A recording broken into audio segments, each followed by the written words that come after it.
Hey, BookTube. Um, I made a video earlier where I was discussing whether or not I wanted to go and buy The Way of Kings by Brandon Sanderson. There's a history between me and Brandon Sanderson. I've never met the man. I'm talking about my reading journey with his work. I remember I was at the World Horror Convention in 2007, which took place in Toronto. And there I met his agent. I didn't know that Joshua Bilmez was his agent. I saw him speak a few times and on some panels, and then I saw him, I think, at a room party where he was handing out his card to people. And then the next day, me and Jen, my wife, were at the world's biggest bookstore in which is the name of the store. I don't know if that's even still there. I'm pretty sure it is. Anyway, we just went there because we always wanted to go to that store, and for obvious reasons. And and so we went there, and while we were browsing around, there was Joshua, and he started talking to us. We were talking about my writing and new authors to check out, and he pimped one of his clients, and that was Brandon Sanderson. He said to me, if you like fantasy, you know, and I guess horror. I don't think he said that. He just said if you like fantasy, because we were talking about fantasy, then you'll like this.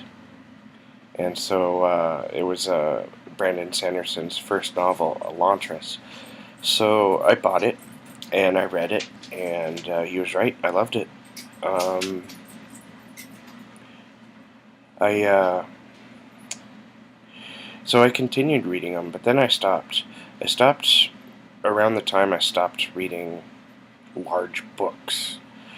Stopped reading large books because a few things happened. I lost the job that I had. We were all laid off. Company basically went under, and I've been since then. I've worked a few different jobs. So life has been chaotic in that way, and also my son was born around that time, and my time has it's a different it's a different beast compared to what it was earlier. So I got to well, let's just say I went through a long reading slump. It lasted a couple of years.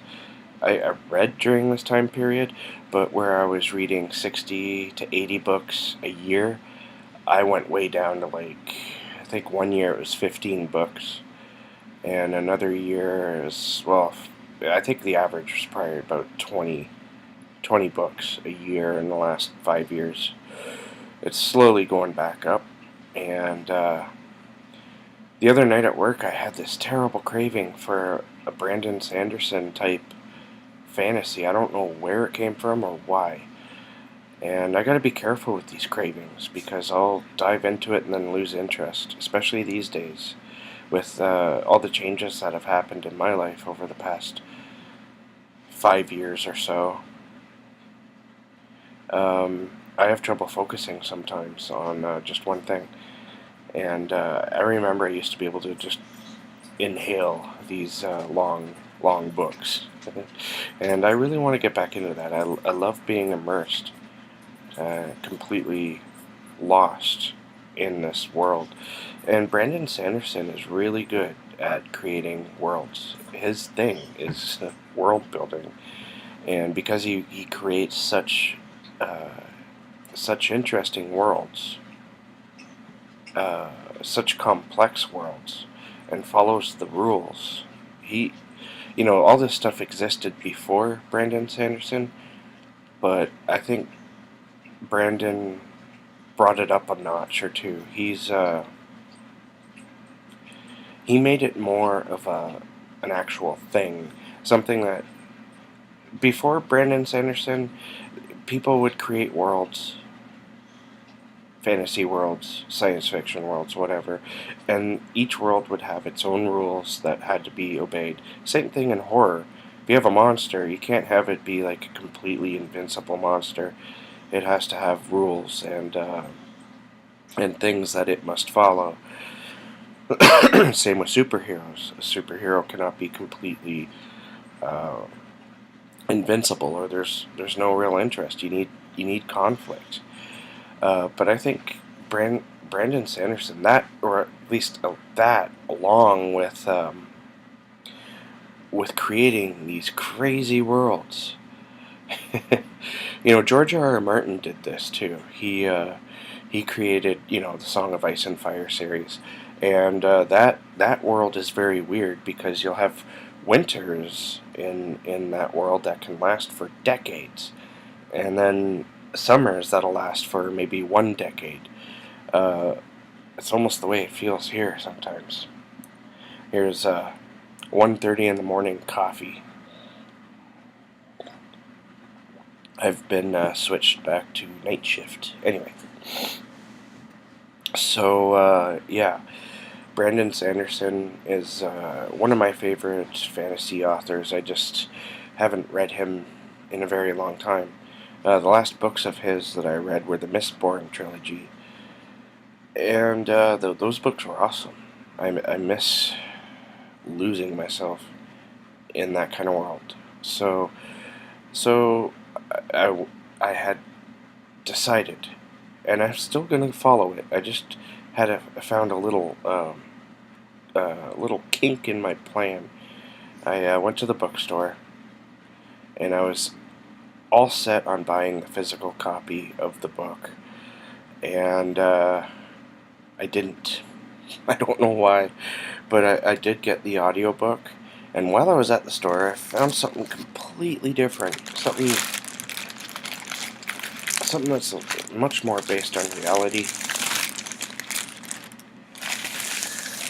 And I've read part of this book as a Kindle sample, and I thought the writing was just exquisite.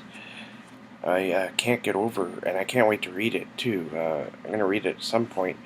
I keep thinking about this book, and I found it in the bargain section of Chapters, or Indigo, and it's this Darktown by Thomas Mullen. And like I said, I read a sample, and this book is one of those books that just keeps haunting me. I keep running into it. I've read the first chapter, and I loved it. I don't know why I didn't continue reading it. I think I just didn't have the money to actually buy the book. And so now I have no excuse. And, this book is very beautiful. It's not just the color, red. Most of these books are red. I don't know why. Black or red. But when you look inside, there's like an awesome picture of a town way back in the 1940s, 50s, of when this story takes place. It's also on the back cover.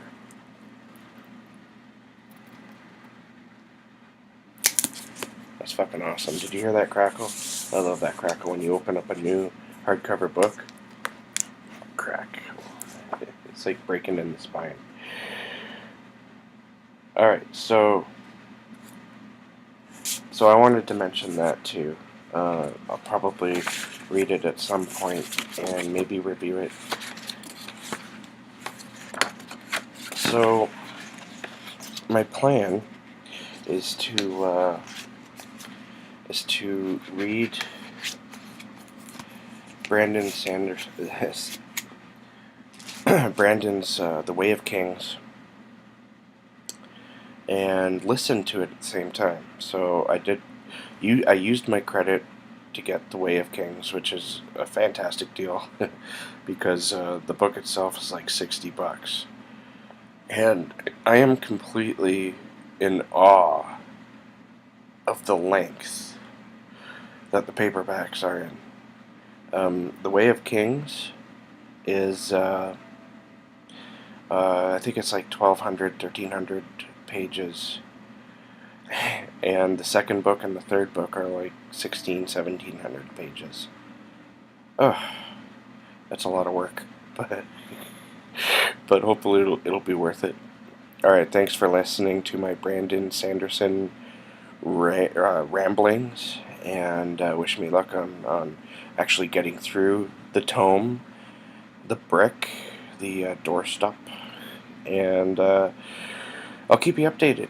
We'll see if I get through this thing. If there's anyone out there who's made it this far into the video, who's interested in reading the book with me, it would be a great help, and I think maybe even fun for me if we read it together.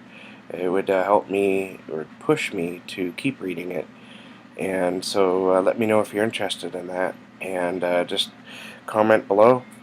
Don't be afraid to say hi, and like and subscribe, and